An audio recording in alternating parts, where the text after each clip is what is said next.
Welcome into the San Francisco 49ers Report. Chase Sr. here with you. Thank you so much for watching today's show and your continued support of the channel. So many talented content creators out there who cover the Niners here on YouTube. So anytime you devote your time to us here on this show, I greatly appreciate that.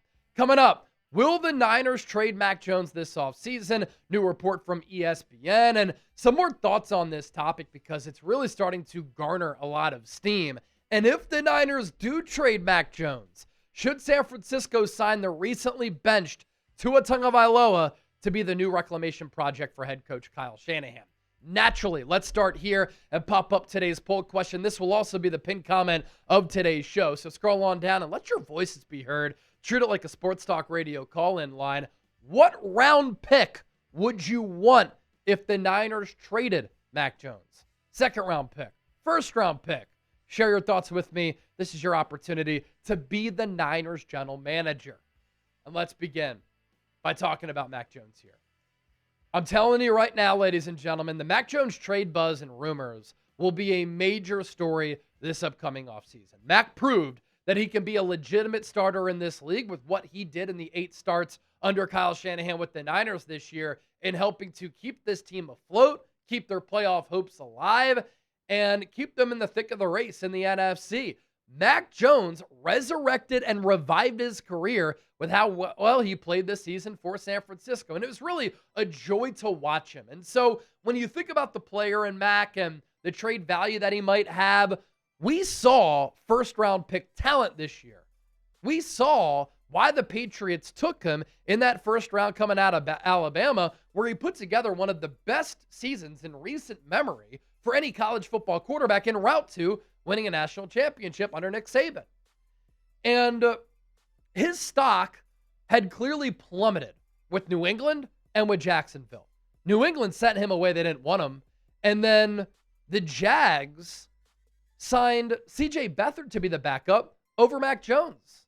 We've also seen why Kyle Shanahan really liked Mac Jones in the pre-draft process going into the 2021 draft, where, of course, we know what happened. The Niners ended up drafting Trey Lance over Mac Jones because he's been a great scheme fit for Shanahan this year. But you think about what happened in New England, what happened with Jacksonville.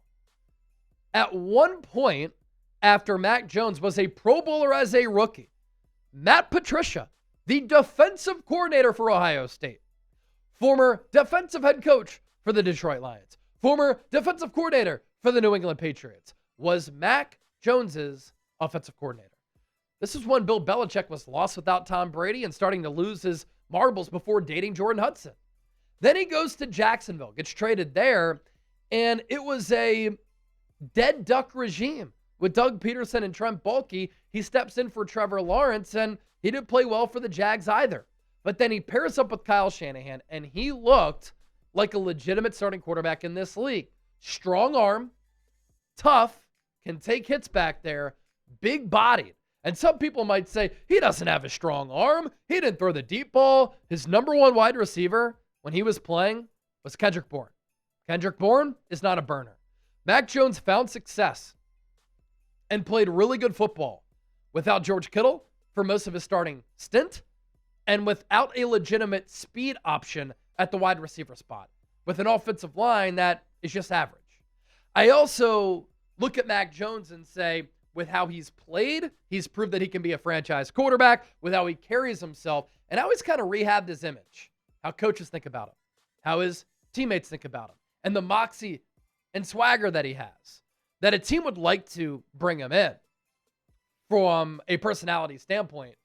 And I think his accuracy is a huge thing too. With Kyle Shanahan, you need to be accurate. That's why Trey Lance never worked. You need to get the ball out on time, early, in rhythm, to your playmakers, because so much of this offense is predicated on delivering the ball accurately to playmakers so that they can pick up yak. Mac Jones under Shanahan this year, 5-3 win-loss record, completed nearly 70% of his passes, career high. His yards per attempt at 7.4, a career high, again with no speed option. Threw for 2,100 yards in 8 starts. He was top 10 in passing yards during his starts. 13 touchdowns, 6 picks, some of those picks not on him, and a quarterback rating of 97.4. In furthering this conversation, If the Niners were to trade Mac Jones, it comes down to two thought processes. Will the Niners value draft compensation in a Mac Jones trade, or will they err on the side of quarterback security because of him being affordable and such a high-level backup behind Brock Purdy and being under contract for 2026? Mac Jones helped to save the Niners season, as I had mentioned. But you think about this Niners team moving forward. If you trade away Mac Jones and you don't have a legitimate backup, you run the risk of having a disastrous 2026 campaign because Brock Purdy does have an injury history.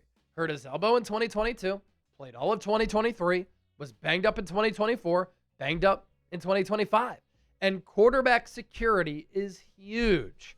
The Niners had one of the best quarterback situations in the league this year because they had Brock Purdy and Mac Jones. Can you imagine if the Niners this year were in the situation that they had last year, when a Joshua Dobbs or a Brandon Allen would have to start 8 games?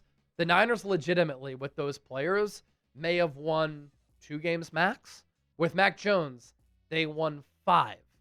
As a team, they have 10 wins on the year. Just a big-time, big balls performance and season from Mac. There's also this. If you're the Niners and your general manager, John Lynch, and Kyle Shanahan, you didn't make a big move at the NFL trade deadline because you wanted to keep your picks to continue to build for the future. If you get offered, let's say, a second-round pick and a fourth-round pick for Mac Jones, how enticing is that for the Niners? They might say, man, we can bring in a quarterback, and Kyle Shanahan can get that quarterback on track and maximize him like a Sam Darnold, like a Mac Jones. Obviously, it's risky trading away Mac, but what if we get some great draft compensation, a second and a fourth, to continue to build this team for the future years? It's enticing if you're San Francisco. There's also this. When talking about a Mac Jones trade this offseason, this is what everybody has to consider. And it's something that we have to monitor in the lead up to the NFL draft. What could drive the asking price up for Mac Jones comes down to which quarterbacks are going to declare for the NFL draft and which quarterbacks are going to go back to school. Will the likes of Dante Moore and Ty Simpson declare, or will they return to Oregon and Alabama? We've already seen Lenora Sellers commit back to South Carolina. Lenora Sellers was going to be a first-round pick. That takes a high-level quarterback with limitless potential off the draft board. And if that continues to happen, the quarterback class becomes thinner, thus driving up the asking price for quarterback-needy teams to make a move for Mac Jones, and they might try to really entice the Niners with an offer that San Francisco can't turn down. That is what you have to think about as this offseason gets underway here in a few months. And hopefully it's later compared to sooner for San Francisco because we're hoping for a playoff run. Now, here's what ESPN had to say on Mac Jones. Dan Graziano, NFL Insider, with this. Mac Jones is under contract with the Niners for next year at $2.8 million. But the way he played in relief of Brock Purdy this year has people wondering what it would take to trade for him and presumably pay him more to come in and compete for a starting role. There are plenty of teams with unsettled 2026 quarterback situations, Colts, Steelers, that could look to a 27-year-old former first-round pick who has been through the Kyle Shanahan career rehab program as part of their potential solution. So Graziano mentioned the Colts and the Steelers. Let me throw some additional teams out there on top of the Indianapolis Colts. I'm going to include the Steelers, of course, the Minnesota Vikings, the Miami Dolphins. If they move off of Tua, they've already benched him. The New York Jets don't have a quarterback, and I think it's inevitable that the Arizona Cardinals move off of Kyler Murray. Those are teams who could come calling for Mac Jones. Before we continue to push forward on today's show, hey, faithful, I'm talking to all of you. Yeah, you. Did I get your attention? Don't forget to hit that subscribe button. We're bringing you Elite Niners coverage every single day year-round. So lock us in and join the movement today. Coming up here in just a moment, topic number 2. Should the Niners sign Tua Tagovailoa as a backup if they trade Mac Jones and Tua is released? We'll get to that here in a moment, but how about this? Thanks to our guy Arnold, who we've officially brought on full-time. he's changing so much of what we do here at Chat Sports in a great way. And you're going to continue to see new show elements on the program here visually, audibly, but also with some of our gear. We now have a Shopify store. So you can get a 49ers Report embroidered shirt if you go to chatsports.com/49ers Report shirt. That is chatsports.com/49ers Report shirt. It's embroidered with the logo if you want to rep that and rep the Niners. It's also extremely affordable. That link is in the chat right now, and it's attached to the pinned comment of today's show. Get your merchandise. It also goes a long way in supporting everything that we do. And if the CEO and the COO are seeing that people are buying these shirts, we'll continue to pump out a lot of merchandise. All right, to the back half of this segment here. If the 49ers trade Mac Jones this offseason and Tua Tagovailoa, after he got benched by the Dolphins, is released, should the Niners sign him as the next reclamation project in Kyle Shanahan's rehab program? After a bad loss against the Steelers, Mike McDaniel, after Tua had thrown 20 touchdowns and 15 picks up until this point this year, benched Tua, he's going with Quinn Ewers.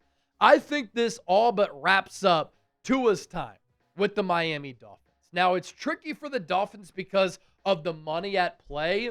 There is so much money left on that deal from the contract extension that he signed recently.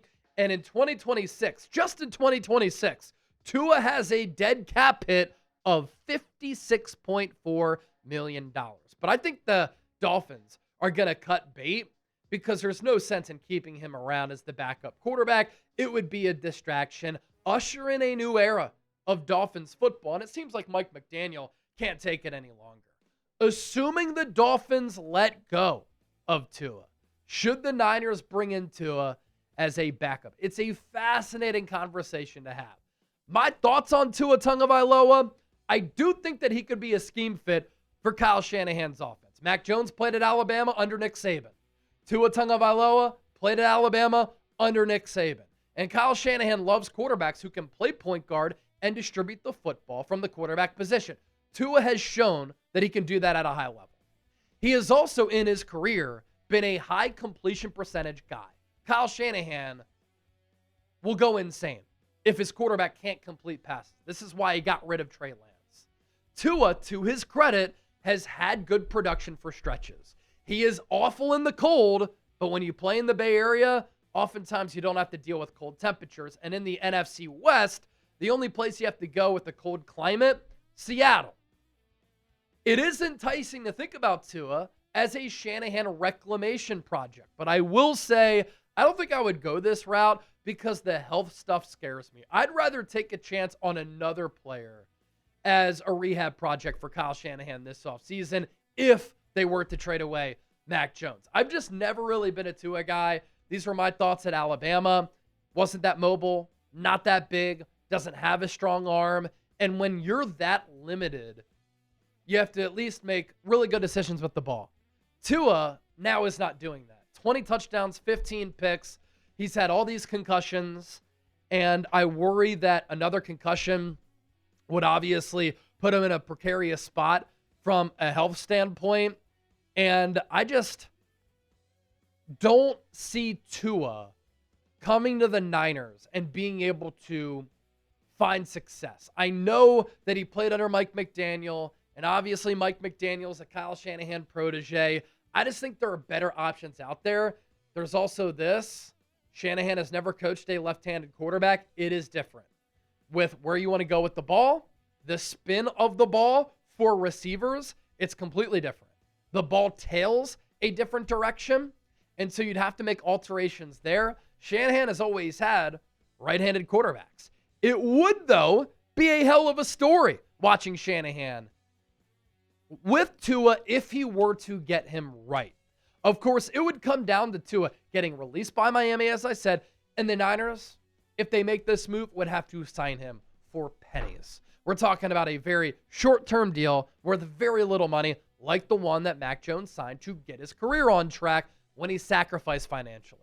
This year, Tua still accurate, really wasn't making plays downfield. Of course, not having Tyreek Hill hurt him a little bit in that regard. 2,600 yards through the air, 20 touchdowns, 15 picks. Just not going to cut it. and a quarterback rating of 88.5. So who would you rather have as Brock Purdy's backup? Type M for Mac Jones, T for Tua Tagovailoa. We want to hear from the Niner gang right now.